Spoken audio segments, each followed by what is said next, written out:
오늘은 저희들이 나는 왜 그리스도인인가 라고 하는 총 제목의 두 번째 시간, 말의 전쟁이라고 하는 제목으로 저희들이 성경을 공부하도록 하겠습니다.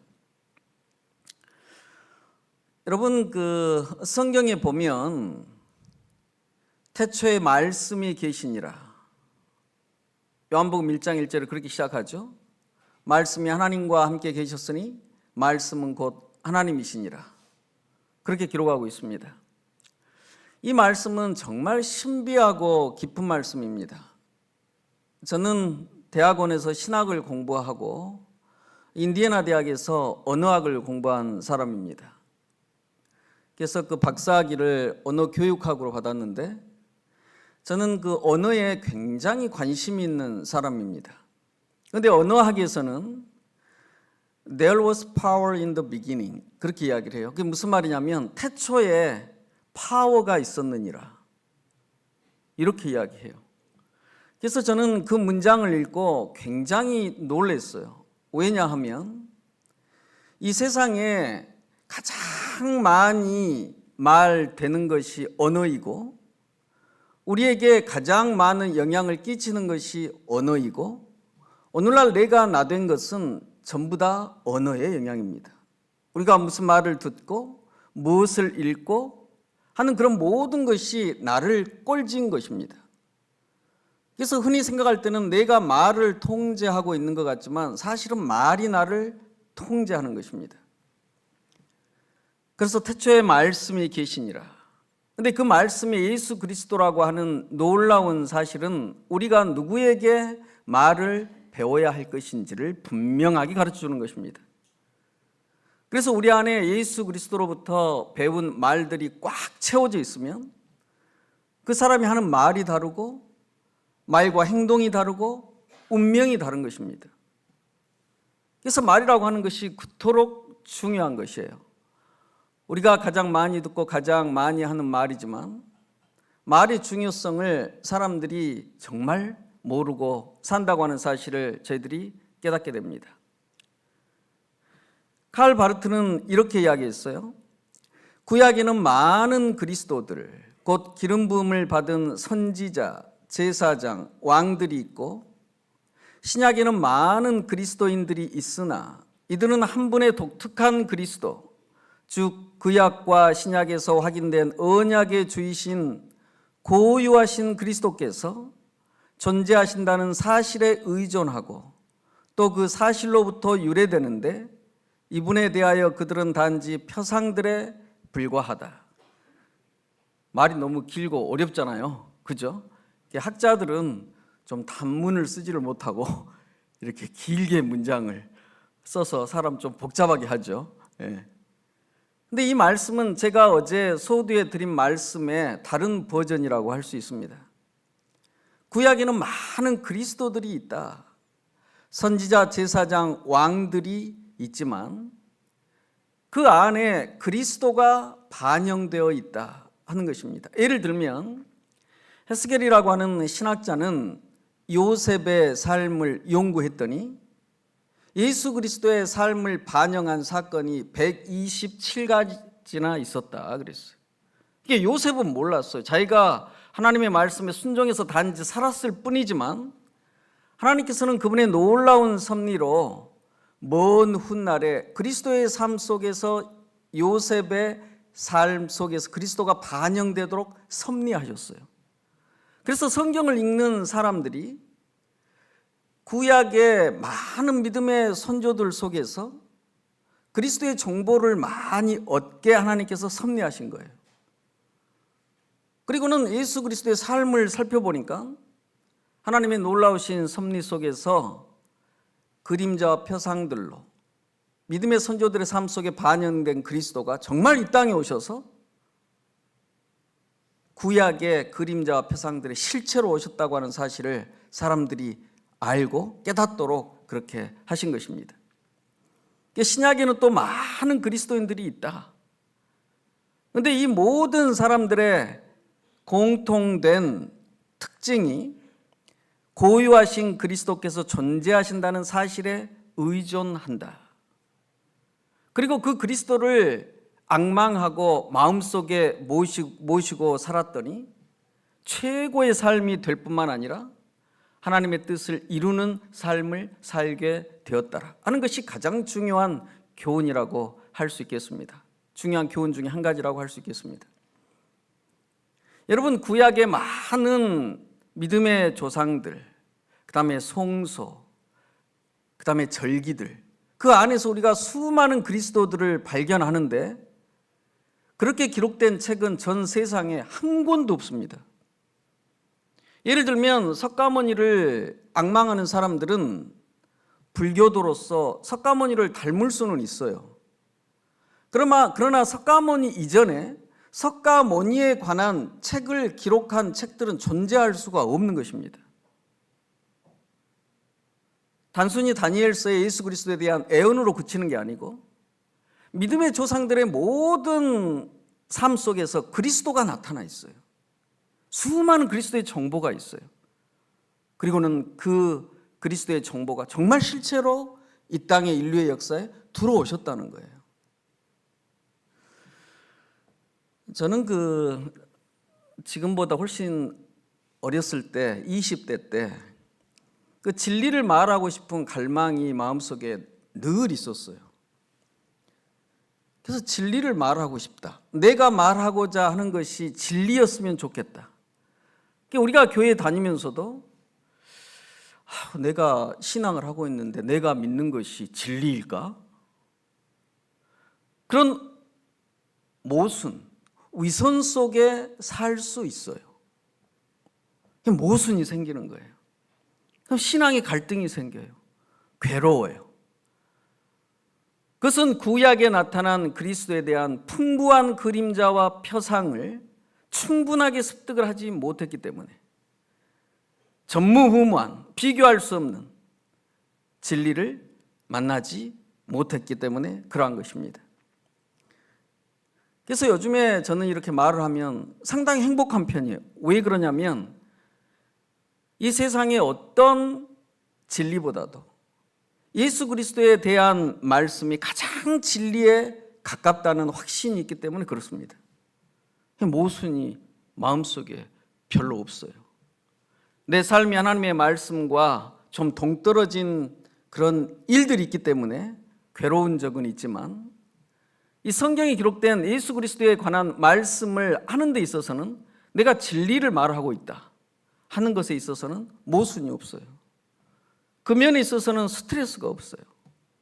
예전엔 갈등이 심했어요.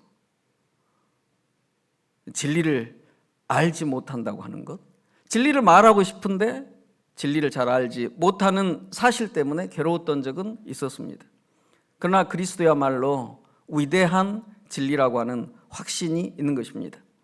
그래서 우리가 성경을 읽는다고 하는 것은 성경의 수많은 믿음의 조상들, 사건들, 절기들 속에서 구약에서는 그리스도를 발견하고 신약에서는 그리스도인들을 발견해서 그 속에서 구약의 그리스도가 그리스도인들 삶 속에 임재하셔서 그분의 살아계심을 경험하는 동일한 경험들을 우리가 하면서 그리스도인으로 살 수 있는 것입니다. 그래서 오늘은 저희들이 말에 대해서 살펴볼 텐데 본문은 사무엘상 17장입니다. 설교는 세 부분으로 되어 있습니다. 골리앗이 말하다, 두 번째 다윗이 말하다, 세 번째는 골리앗과 다윗이 말하다입니다. 첫 번째로는 골리앗이 말하다입니다. 여러분, 성경에 보면 희한한 전쟁이 한 가지 있습니다. 본래 전쟁이라고 하는 것은 두 나라가 전쟁을 하고자 약속을 했으면, 약속은 아니죠. 전쟁을 하고자 했으면 전쟁을 하면 되는데 사무엘상 17장에 보면 전쟁은 하지 않고 40일 동안 말만 하는 전쟁이 있습니다.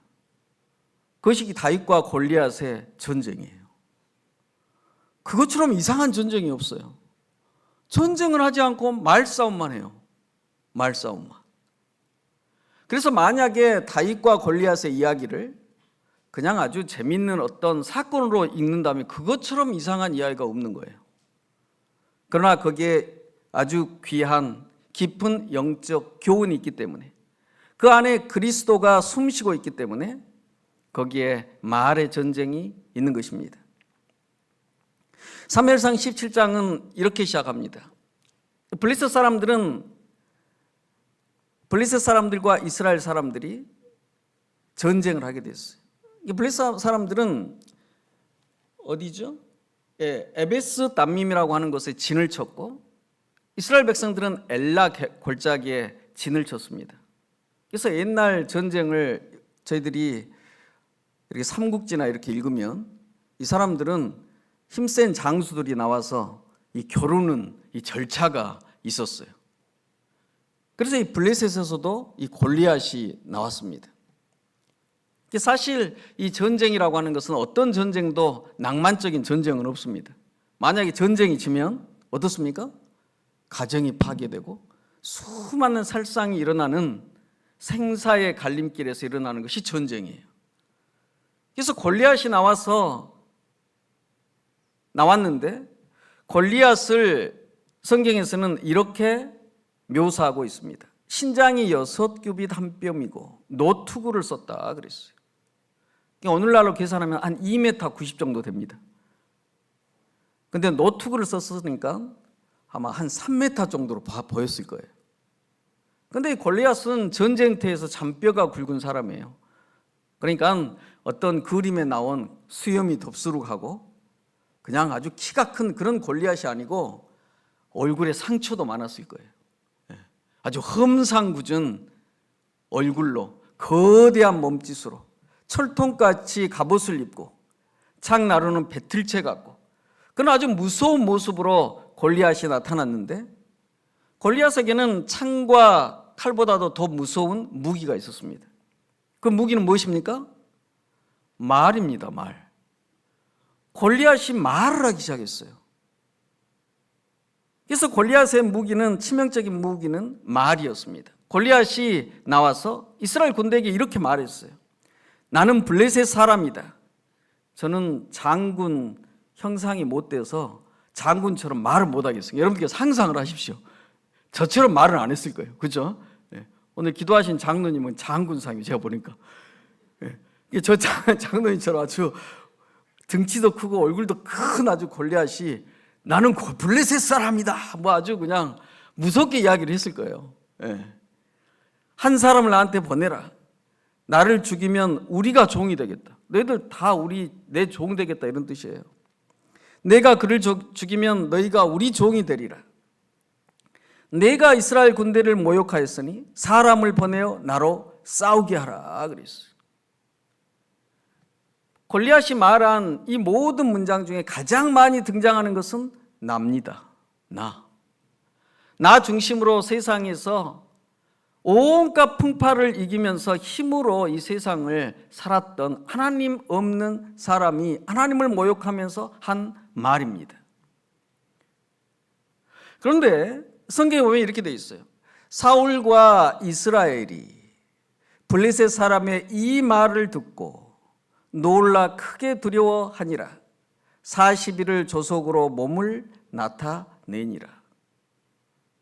골리앗이 이 말을, 이스라엘 군대를 모욕하는 말을, 하나님을 모욕하는 말을 아침 저녁으로 며칠 동안 나왔다고요? 40일 동안 아침 저녁으로 말만 한 거예요. 말만. 그랬더니 사울과 이스라엘이 블레셋 사람의 이 말을 듣고 놀라 크게 두려워했다 그랬습니다. 여러분, 우리가 성경을 자세히 읽어보면 이 골리앗 장군이 40일 동안 이 험한 말을 아침 저녁으로 나와서 하는데 이스라엘 백성들은 하나님의 말씀으로 대적했다는 기록이 한 줄도 없습니다. 기도했다고 하는 기록도 한 줄도 없어요. 그러니까 40일 동안 사울과 이스라엘 군대가 말을 듣고 놀라고 크게 두려워했습니다. 이 전쟁은 진 전쟁이에요. 왜 졌어요? 무엇에 졌기 때문에 그래요? 말에 졌기 때문에 그래요. 말에. 이 말을 듣고 조속으로 경청했다는 뜻이죠. 놀랬어요. 두려워했습니다. 사탄이 말의 힘을 잘 알고 있었던 것입니다. 로마서 10장 17절을 보면 믿음은 들음에서 나며 그랬어요. 그러니까 이스라엘 백성들이 아침 저녁으로 골리앗의 말을 듣는 거예요. 골리앗의 말을. 하나님의 말씀으로 대적했다고 하는 기록이 한 줄도 없어요. 여러분, 우리가 세상을 살면서 뉴스라고 하는 것을 보면 거기에 좋은 소식이 뉴스가 됩니까? 나쁜 소식이 뉴스가 됩니까? 사람이 개를 물었다고 하면 그것도 뉴스가 되겠네요. 사람이 개를 물었으니까. 네. 그런 희한한 뉴스. 아니면 대부분의 뉴스는 전부 다 좋은 소식이에요? 나쁜 소식이에요? 나쁜 소식이에요. 그냥 아침에 일어나서 방송을 켜고 뉴스를 듣고 유튜브를 보면 전부 다 나쁜 정보들로 사람들이 대부분 아침을 시작합니다. 무엇에 지면서 시작하는 거예요? 말에 지면서 시작하는 거예요. 말로 마음을 정복당하고 하루를 시작하는 것입니다. 그래서 로마서 10장 17절을 보면 믿음은 나도 모르게 마음속에 믿음을 지금 쌓고 있는 거예요. 사람들이 믿음을 쌓고 있어요. 하나님에 대한 불신을 쌓고 있고 세상이 이런 것이다 하는 불신을 날마다 들으면서 쌓고 있는 것입니다. 나중에는 어떻게 됐느냐? 사무엘상 17장 24절에 보면 이스라엘 모든 사람이 그 사람을 보고 심히 두려워하여 그 앞에서 도망하였더라. 나중에는 골리앗이 말을 안 해도 상관없어요. 나타나기만 해도 어떻게 돼요? 놀래갖고 도망했어요. 말이 그토록 중요한 거예요. 말이. 그래서 우리가 아침에 하나님의 말씀으로 시작하지 않은 모든 사람들은 그리스도인들을 포함하여 실패하도록 되어 있습니다. 놀래서 두려워해서 패하도록 되어 있어요. 왜냐하면 말이 모든 것이기 때문에 그래요. 말이 믿음을 꼴짓고 믿음이 나를 꼴짓는 것입니다. 말의 싸움이에요. 세상은 말의 전쟁이에요. 시편 3편 2절로 3절에 보면 다윗은 이렇게 했습니다. 많은 사람이 말하기를 저는 하나님께 도움을 얻지 못한다 하나이다. 이 말을 골리앗이 이스라엘 백성들에게 군대들에게 말했는데 다윗은 달랐어요. 다윗은 시편 3편 2절로 3절에 보면 여호와여 주는 나의 방패시오 이랬어요. 여러분, 저희들이 세상을 살면서 얼마나 나쁜 말들을 많이 듣고 삽니까? 그 말이 나를 좌절시키는 거예요. 그 말이 나를 낙담시키는 거예요. 그 말이 나를 두려워하게 하는 거예요. 그 말이 나를 불신앙인으로 만드는 거예요. 그걸 사람들이 몰라요. 그런데 다윗은 많은 사람이 너는 하나님께 버림받은 사람이야. 그렇게 말을 다윗이 수많은 사람들에게 들었는데 다윗은 여호와여 하나님의 이름을 불렀어요. 그리고 주는 나의 방패시오 그랬습니다.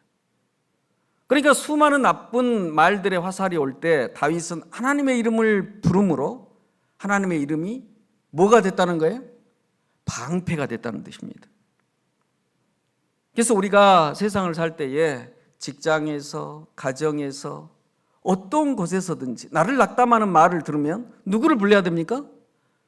하나님을 부르면 하나님께서 방패가 되셔야 안 되셔요? 방패가 되십니다. 방패가 되셔요. 그 말에 내가 좌절하지 않을 수 있어요. 그 말이 나를 뚫고 들어오질 못해요. 하나님의 이름을 부르면. 그렇습니까? 정말 그렇습니다. 그러면 하나님께서 말씀이신 하나님께서 그 말씀을 부정적인 말씀을 압도하게 하시고 내 마음을 지키고 행동을 지키고 삶을 지켜서 나를 승리하게 하시는 것입니다. 그래서 나를 낙담시키는 말이 코끝도 들어오지 못하도록 하는 것이 중요해요. 이 뜨거운 광야에서 이 주인과 낙타가 여행을 하고 있었습니다. 근데 광야의 밤은 엄청나게 춥다고 그래요. 낙타라고 안 춥겠습니까? 그래서 밤에 주인이 텐트를 치고 주인은 텐트 안에서 자고 낙타는 이제 밖에서 잠을 자는 거예요. 근데 너무너무 추운 거예요. 근데 이제 주인은 텐트 안에서 쿨쿨 잠을 자고 있는데 어느 순간에 보니까 좀 추운 것 같아요. 그래서 눈을 떠보니까 낙타가 콧구슬을 텐트 안에다가 들어 넣어놨어요. 그래서 이제 낙타한테 말했습니다. 야, 너는 왜 콧구슬 천막 안에 텐트 안에 코를 넣느냐? 이러니까 낙타가 이렇게 말하는 거예요. 아이고, 주인님 너무 추워서 코만 좀 넣읍시다. 그래서 주인이 너무 불쌍하니까 그래, 그럼 코만 넣어라. 또 잠을 잤어요. 웅크리고 한참 잠을 잤는데 더 추운 것 같아요. 그래서 일어나서 봤더니 낙타가 목까지 들어와 있어요. 야, 이놈아, 너는 왜 또 목까지 텐트 안에 넣느냐 그랬더니 아이고, 주인님 너무 추워서 저 목까지만 저 넣겠습니다. 같이 고생하는 처지라 그래, 목까지만 넣어라 하고 또 잠을 잤어요. 너무너무 추운 거예요, 진짜. 뼛속 깊이 추워요. 일어나 보니까 자기는 밖에 가 있고 낙타가 안에 있는 거예요, 텐트 안에. 그게 말이에요, 말. 그래서 우리가 이 부정적인 말, 나를 낙담시키는 말, 불신앙의 말을 용납하기 시작하면, 그것에 내가 세뇌를 당하기 시작하면 완전히 압도를 당해서 부정적인 말이 내 삶을 지배하게 되는 것입니다. 그래서 이 골리앗이 하는 말, 그 말에 대하여 이스라엘 백성들이 왜 놀라고 두려워했느냐? 그 말에 여호와를 부른 사건이 없어요. 말씀이신 하나님의 말씀으로 대항했다고 하는 기록이 없어요. 기도도 없어요. 그렇게 하지 말라고 골리앗의 말을 성경에 기록하고 이스라엘 백성들의 사건을 거기에 기록하고 있는 것입니다. 그래서 우리 모든 성도들이 말의 중요성, 부정적인 말, 낙담시키는 말, 하루를 시작할 때에 절대로 세상의 말로 시작하지 않도록 2024년 새해에 결심하는 중화동교회 성도들이 되시기를 간절히 바랍니다. 그 다음에 두 번째로는 다윗이 말하다입니다. 다윗은 이새의 아들이었는데 새 아들이 전쟁터에 나갔어요. 그래서 아버지가 전쟁터에 나간 형들에게 이 음식을 좀 주라고 심부름을 보냈습니다. 다윗이 심부름을 왔어요. 10대 후반의 소년입니다. 근데 다윗이 왔는데, 형들을 찾아왔는데 사무엘상 17장 23절에 보면 다음과 같이 기록했습니다. 마침 그때 골리앗이 나와서 전과 같은 말을 하며 다윗이 들으니라 그랬어요. 다윗도 들었습니까? 다윗도 들었어요. 똑같은 말을 들었어요. 그런데 다윗의 반응은 전혀 다릅니다. 사무엘상 17장 26절에 보면 다윗이 곁에 있는 사람들에게 말하되 이 사람을 죽여 이스라엘의 치욕을 제하자 그랬어요. 저런 말을 하는 사람을 죽여서 이스라엘의 치욕을 제하자 그랬습니다. 이것은 이스라엘의 치욕이다. 하나님의 말씀을 가지고 있는 백성들의 치욕이다. 이 사람이 사시는 하나님의 군대를 모욕하겠느냐. 사무엘상 17장에 하나님이라고 하는 단어가 처음으로 등장하는 순간이에요. 이 순간이. 하나님이라고 하는 단어가 사울 왕에게서 나온 것도 아니고 이스라엘 군대의 장성한 어른들에게서 나온 것도 아닙니다. 소년 다윗의 입에서 하나님이라고 하는 단어가 최초로 나왔습니다. 그랬더니 형 엘리압이 다윗에게 이렇게 말했습니다. 여기가 놀이터인 줄 아느냐? 들에 있는 양은 네게 맡겼느냐? 네가 전쟁을 구경하러 왔도다 그랬어요. 왼수는 항상 집에 있습니다. 엘리압이 다윗의 형이에요. 다윗이 그 말을 하니까 네가 양은 안 치고 여기 와서 무슨 말을 하고 있느냐. 여러분, 우리가 가장 마음에 상처를 입고 낙담을 할 수 있는 장소는 어디예요? 가정이에요. 가정. 아내가 나를 낙담시킬 수 있고 남편이 나를 낙담시킬 수 있고 자녀가 나를 낙담시킬 수 있어요. 그럴 때 항상 하나님의 이름을 불러야 돼요. 속으로. 왼수는 가까이 있어요. 멀리 있는 사람이 나를 보고 왜 나를 낙담시키겠습니까? 직장에 있는 사람이 나를 낙담시키는 거예요. 가까이 있는 사람을 통해서 사단이 우리를 낙담시키는 것입니다.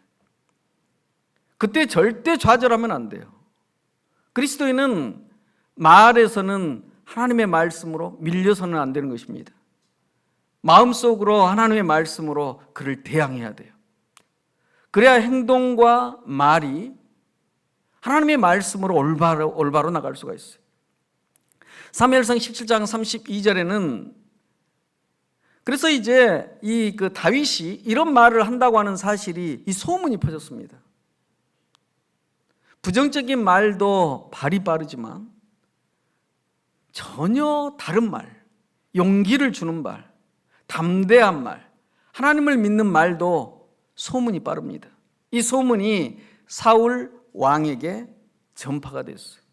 사실 사울 왕은 골리앗의 말을 들어서는 안 되죠.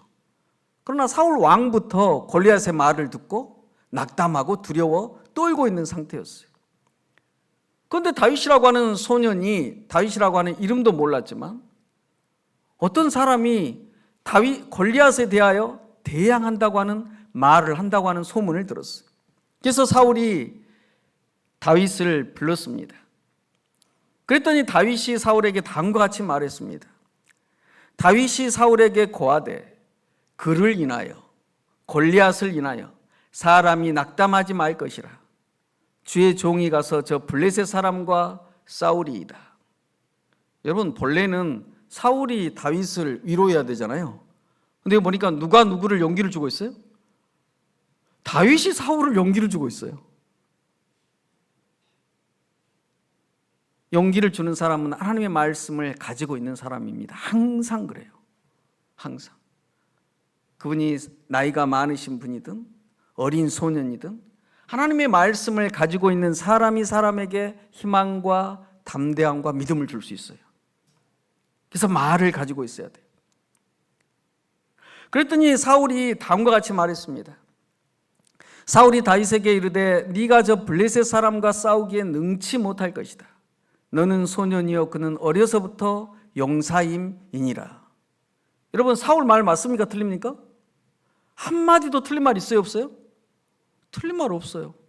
사울 말 한마디도 틀린 말이 없습니다. 사울의 경험 속에서는 이 말이 다 맞는 말이에요. 그러나 다윗이 생각할 때는 이 말은 다 틀린 말이에요. 그게 하나님과 어떤 교제를 가지고 하나님께 어떤 말을 배우고 어떤 경험을 했느냐에 따라서 그가 하는 말과 인생 경험이 전혀 다르다고 하는 사실을 가르쳐 주는 것입니다. 사울은 말을 배우지 못했어요. 왜냐?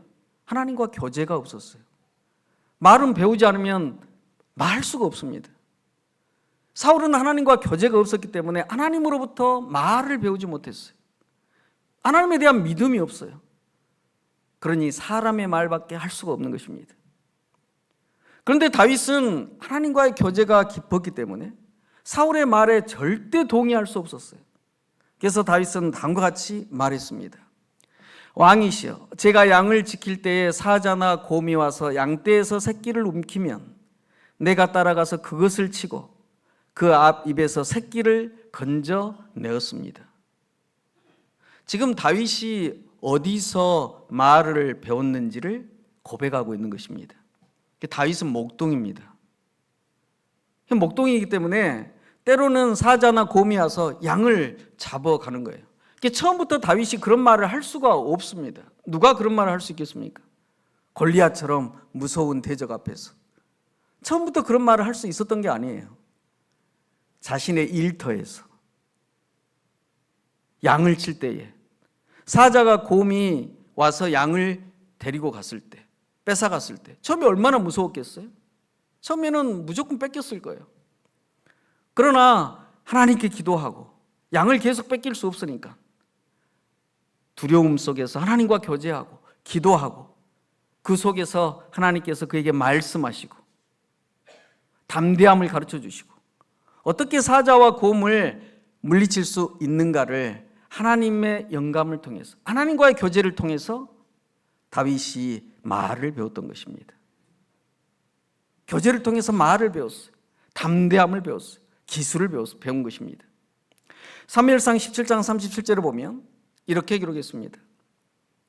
여호와께서 나를 사자의 발톱과 곰의 발톱에서 건져내셨은즉 나를 이 블레셋 사람의 손에서도 건져내시리이다.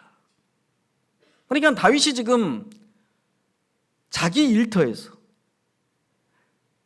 사자의 발톱과 곰의 발톱에서 하나님께서 건져내시도록 지혜를 주시고 하는 하나님과의 깊은 교제 속에서 인생 경험에서 말을 배우고 담대한 믿음을 가졌다고 하는 사실을 깨닫게 되는 것입니다.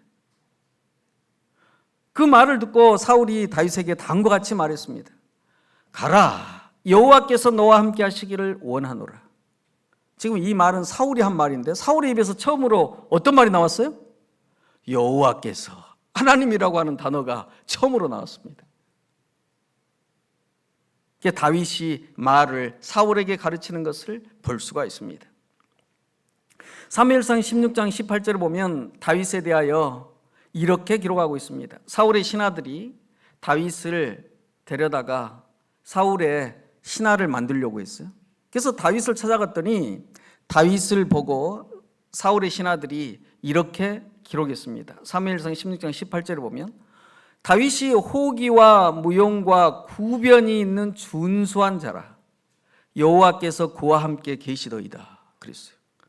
다른 사람들이 보니까 다윗의 삶에 누가 함께 계셔요? 하나님께서 함께 계셔요. 하나님께서. 그래서 하나님께서 함께 계시니까 다윗이 호기가 있고 무용, 담대하고 구변, 말을 잘하더라 이런 뜻이에요. 우리처럼 막 말을 그냥 끝도 없이 말을 많이 하더라 이런 뜻이 아니고 그 말 속에 누가 있더라는 뜻이에요? 하나님이 있더라 이런 뜻이에요. 말이 다릅디다 이런 뜻이에요. 그런 뜻이에요. 여러분, 말은 배우지 않으면 결코 할 수 없습니다. 그 다음에 말만 결코 배울 수 없어요. 말 뒤에 따라오는 문화까지 배우게 됩니다. 제가 전라남도 광주에서 이 성경 교사를 한 적이 있습니다. 제가 목회자인데 이제 학교 사감도 하고 초등학교 성경 교사를 했어요. 근데 이제 광주 삼육 초등학교 2학년 학생들에게 성경을 가르치는데 거기에 애가 개는 아니에요. 근데 보니까 완전 백인이더라고요. 완전 백인인데 그렇게 한국말을 잘해요. 근데 다 이제 한국인데 걔만 백인인데 얼마나 얘가 한국말을 잘하는지 제가 아주 좀 깜짝 놀랐어요. 근데 이제 전라남도 광주가 전라도잖아요. 그러니까 얘가 무슨 말을 하냐면 전라도 사투리를 하는 거예요. 전라도 사투리를. 겁나게 반갑다. 막 이런 식으로 사투리를 하는 거예요. 근데 백인이 전라도 사투리를 막 하니까 신기해 안 신기해? 이게 너무 신기한 거예요. 근데 이 전라도 사투리를 저도 이제 전라도 사람이기 때문에 전라도 사투리를 하는데 제 전라도 사투리는 거의 서울 말이에요. 얘한테 비하면. 얘는 예전에 우리 할머니들이 쓰던 그런 아주 구수한 전라도 사투리 있잖아요. 흉내도 못 내는 사투리를 써요, 얘가. 이게 너무너무 신기하더라고요. 예. 너무 제가 궁금했어요. 그래서 백인이 전라도 사투리를 저렇게 옛날에 할머니들이 쓰는 전라도 사투리를 어떻게 할 수가 있을까 궁금했는데 제가 알게 됐어요. 왜 그렇게 할 수 있는지. 한 번은 애가 운동장에서 놀고 있는데 애를 할머니가 데리러 오셨더라고요. 근데 할머니가 우리 한국 할머니예요. 근데 이제 할머니에게 딸이 하나 있는데 국제 결혼을 한 것입니다. 남편은 백인이고 한국 여자하고 딸하고 결혼을 했어요. 근데 무슨 일인지는 모르지만 이 할머니하고 얘가 같이 사는 거예요. 날마다 듣는 게 뭐예요? 할머니 말을 듣는데 이 할머니가 둘째가라면 서러워야 할 전라도 사투리를 쓰셔요, 이 사람이. 그러니까 이 손녀가 할머니하고 살면서 어때요? 구수한 전라도 사투리를 배운 것입니다. 그리고는 얘는 껍질은 백일인데 속은 완전히 전라도예요, 전라도에. 예. 그러니까 이 얘는 할머니에게 전라도 말을 배우면서 정서가 완전히 전라도 정서예요. 얘는 전라도 정서예요. 사람은 절대 말만 배울 수 없습니다. 반드시 문화가 따로 들어오도록 돼 있어요. 그래서 우리가 하나님께 가까이 하나님과 교제하면 하나님의 말을 배울 뿐만 아니라 그 안에 있는 하나님의 문화도 같이 들어오는 것입니다. 그래서 말이 다른 거예요. 그래서 생활이 다른 것이에요. 그래서 그 운명이 달라지는 것입니다. 그래서 우리 사랑하는 모든 성도들이 다윗이 가르쳐주는 교훈, 하나님과의 일상생활에서, 일터에서 어려운 일이 있을 때마다 늘 하나님을 부르고 하나님과 교제함으로 하나님의 말씀을 묵상하여서 말이 내 삶 속에 살아있는 말, 하나님의 문화가 내 삶 속에 들어와서 운명과 삶이 바뀌시는 성도들이 되시기를 간절히 바랍니다. 자, 마지막으로는 다윗과 골리앗이 말합니다. 골리앗과 다윗이 싸움을 하게 됐습니다. 사무엘상 17장 40절에 보면 막대기를 가지고 다윗이 시내에서 매끄러운 돌 5을 골랐습니다. 주머니에 넣고 물매를 가지고 골리앗에게 나아갔더라 그랬습니다. 그랬더니 말이 부딪히기 시작합니다. 골리앗이 말합니다. 네가 나를 개로 여기고 막대기를 가지고 내게 나와왔느냐 하고 그 신들의 이름으로 다윗을 저주하고 내가 너를 새들과 들짐승에게 주리라. 여러분, 사람은 평생 동안 말을 하고 말을 듣고 말을 전파하면서 삽니다. 저는 골리앗의 말을 읽으면 정말 좀 두려워요. 우리가 평생을 살고 나이가 많이 들어서 겨우 한다고 하는 말이 생명도 없는 말, 아무런 쓸데없는 말, 영생도 주지 못하는 말, 그런 말을 할까 두려운 것입니다. 골리앗이 그런 말을 하는 거예요. 그런 말을. 하나님의 마음속에 없는 사람들, 하나님과 교제를 통해서 말을 배우지 않는 모든 사람들의 말은 이런 말과 진배가 없는 것입니다. 아무리 아름다운 미사역으로 말을 해도 생명이 없어요. 생명이. 그 본질이 낮은 거예요. 그 본질이 얕아요. 생명이 없어요. 다윗은 다음과 같이 말했습니다. 아무리 어려도 너는 칼과 창과 단창으로 내게 오거니와 나는 만군의 여호와 곧 하나님의 이름으로 네게 가노라 그랬습니다. 이 안에 하나님이 있습니다. 다윗에게는 칼과 창과 단창이 없어요. 물매밖에 없습니다. 그러나 만군의 여호와 곧 하나님의 이름으로 네게 가노라 그랬습니다. 여러분, 그 싸움의 광경을 생각해 보면, 여러분 자세히 한번 생각을 해보면 양쪽 군대가 진을 치고 있습니다. 협곡이에요. 가까워요.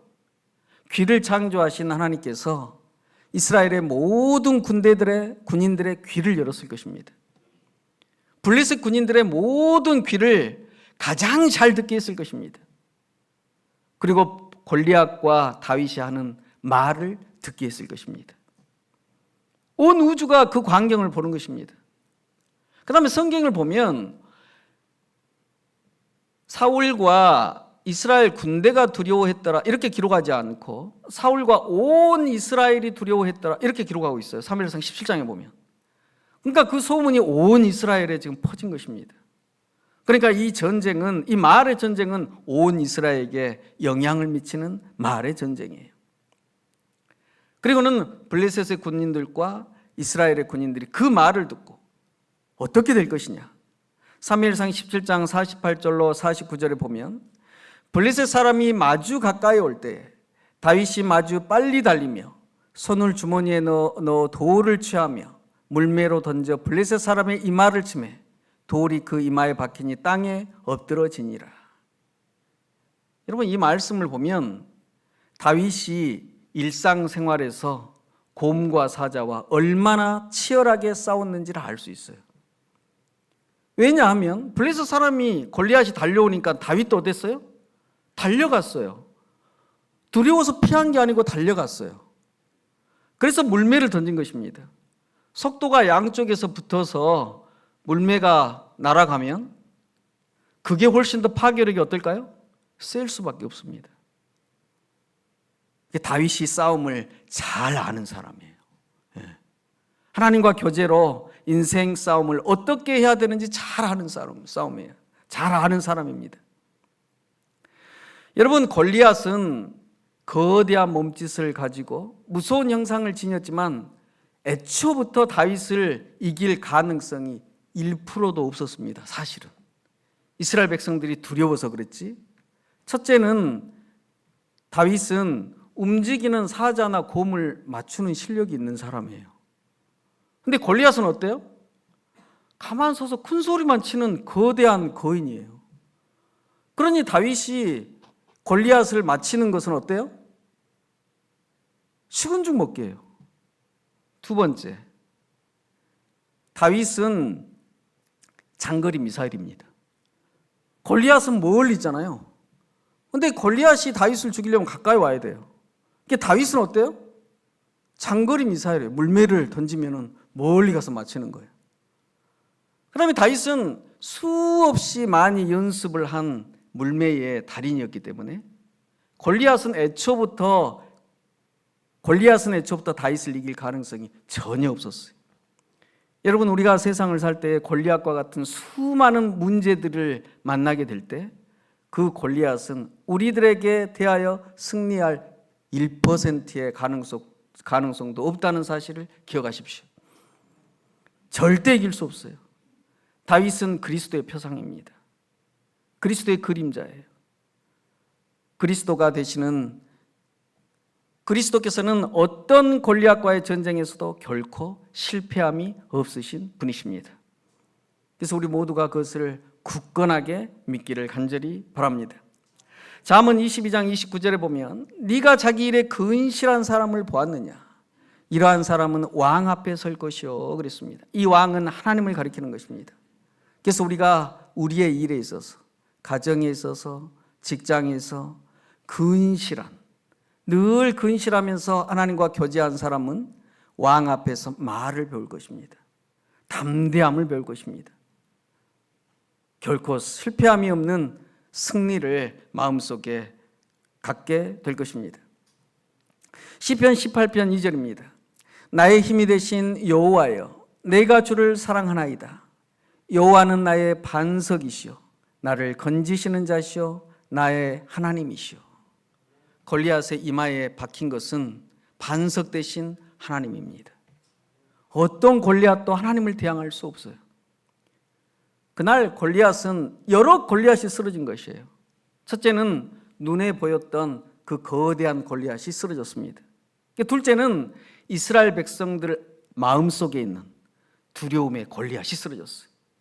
셋째는 이 이야기를 읽는 모든 그리스도인들의 마음속에 있는 골리앗이 쓰러졌습니다. 여러분들의 마음속에 있는 골리앗은 이미 쓰러졌어요. 예수 그리스도, 반석 대신 예수 그리스도를 굳게 의지하면 이미 승리한 싸움을 우리가 싸운다고 하는 사실을 결코 잊지 마시게 되시기를 간절히 바랍니다. 마지막으로 이야기 하나 짧게 하고 마치도록 하겠습니다. 이분은 이승우라고 하는 교수님이에요. 승실대학교 교수님인데, 저는 그 호남앞에서 한 7년 목회하고 그 다음에 영어 학원에서 부르심이 있어서 제가 이제 영어 학원으로 들어왔고, 그 다음에 목회를 하다가 작년에 제가 동중한 합회 신청을 해서 지금 현재는 서울 영어학원 교회의 목회자로 있습니다. 그런데 제가 그 영어 학원에 있을 때 이 목회자들, 영어 학원에 소속되어 있는 목회자들이 이제 그 수련회를 하는데 이승우 교수라고 하시는 이분을 초청을 한 거예요. 그런데 이분이 강의를 하는데 아주 놀라운 강의를 하셨어요. 이분이 그 아버님이 월남전에 참전하셨던 상위 군인입니다. 상위 용사예요. 근데 이 아버님이 그 미군들이 이 고엽제를 많이 뿌렸잖아요. 근데 뭐 그냥 미군들이 그냥 미군들 위에, 우리 대한민국 군인들 위에도 막 그냥 뿌려놓은 모양이에요. 비행기로 막 그냥 고엽제를 뿌려버린 거예요. 군인들은 뭐 전쟁하느라 그거 압니까? 모르죠. 전쟁이라고 하는 것은 어떤 전쟁도 낭만적인 전쟁이 없어요. 영적인 전쟁에서는 결코 패해서는 안 되는 것입니다. 골리앗과 다윗의 전쟁처럼. 근데 이제 이 아버지가 귀국한 다음에 보니까 고엽제에 심각하게 이제 상처를 입은 거죠. 그래서 이제 그 아들을 낳았는데 이 아들이 이승우입니다. 근데 고엽제 이 증상이 얼마나 심했는지 아들에게도 영향을 미쳤는가 봐요. 그래서 어려서부터 그렇게 몸이 약했다고 그래요. 근데 이 아버지는 이 전쟁의 그런 피해, 상처와 그다음에 이제 고엽제로 제대로 살 수가 없으니까 이 술로 이렇게 생활을 하는 것입니다. 그리고 아내를 그렇게 두들겨 패요. 이 이승우 교수가 어려서부터 아버지가 어머니를 두들겨 패는 그런 가정에서 자란 것입니다. 그러니까 얘는 어려서부터 수많은 부정적인 말, 폭력, 낙담, 절망, 그것이 그냥 삶이에요, 삶. 희망이 없어요. 가정에서 늘 그런 말만 배워요. 지원도 없어요. 이거 어떻게 되겠습니까? 그래서 아무런 희망도 없이 공부도 별로 하지도 못했는데 자기가 그 시골에 있어서는 도저히 안 되겠다 싶어서 가출한 것입니다. 서울로 왔어요. 그래서 몸이 약해서 맨날 쓰러지고 코피를 흘리고 이렇게 이제 하루하루 사는데 이 고등학교 때 이제 서울로 올라왔는데 이 공부를 하고 싶은 거예요. 근데 이제 돈이 없죠. 근데 친구가 이렇게 이야기하더랍니다. 야, 서울 영어학원이라고 SDA 서울 영어학원 교회에 가면 영어를 공짜로 가르쳐 준다더라. 근데 대신 성경을 가지고 영어를 가르쳐 준다더라.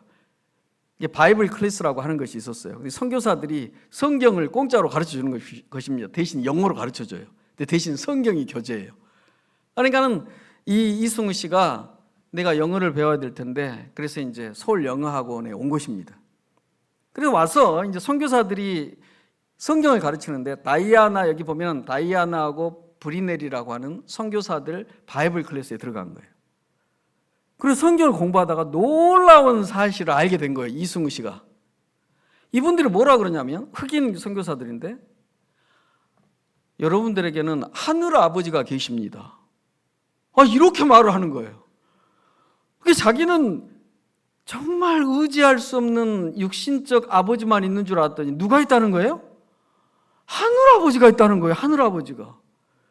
이야, 나한테 하늘 아버지가 있구나. 그리고는 성경을 열심히 공부한 것입니다. 그리고는 말을 배웠어요. 하늘 아버지를 알게 됐어요.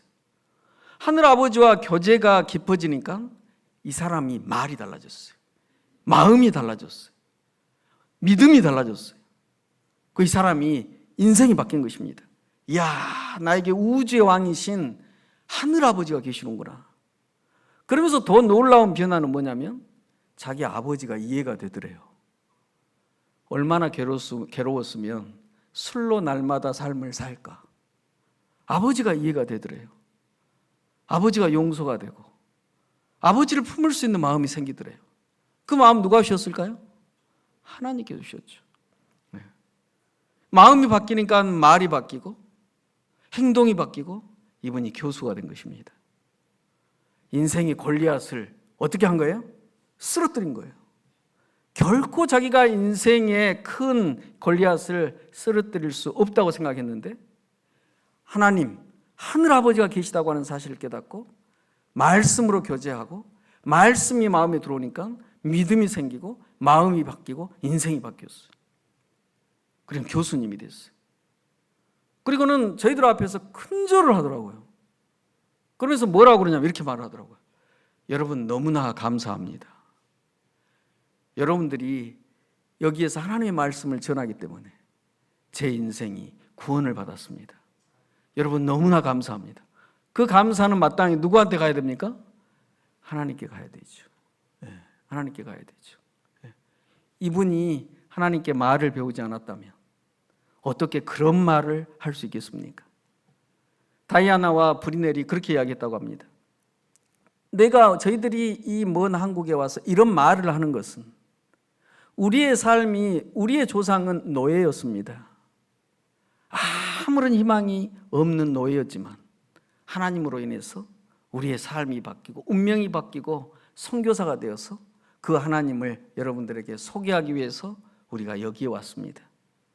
그 하나님의 말씀을 여러분들에게 전하여 드립니다. 그랬다고 그래요. 말씀을 요약합니다. 그리스도인들은 골리앗의 말을 듣지 않습니다. 골리앗이 말한다고 하는 사실을 깨닫는 사람들이 그리스도인이에요. 두 번째, 다윗의 말은 골리앗의 말을 항상 이깁니다. 다윗처럼 우리가 하나님과 교제해서 말을 배워야 돼요. 세 번째, 그리스도와의 매일의 교제로 말을 배워야 돼요. 말을. 그래서 우리가 하나님의 말씀을 매일매일 묵상하는 것이 그토록 중요한 것입니다. 그래서 우리 모든 중화동교회 성도 여러분들께서 말씀이신 예수 그리스도와 매일매일 교제함으로 말을 배우고 믿음이 성장하고 여러분들의 운명이 그리스도인으로서 정말 생동감 있고 활기찬 그리스도인의 삶을 사시는 모든 성도들이 되시기를 바라면서 말씀을 마칩니다.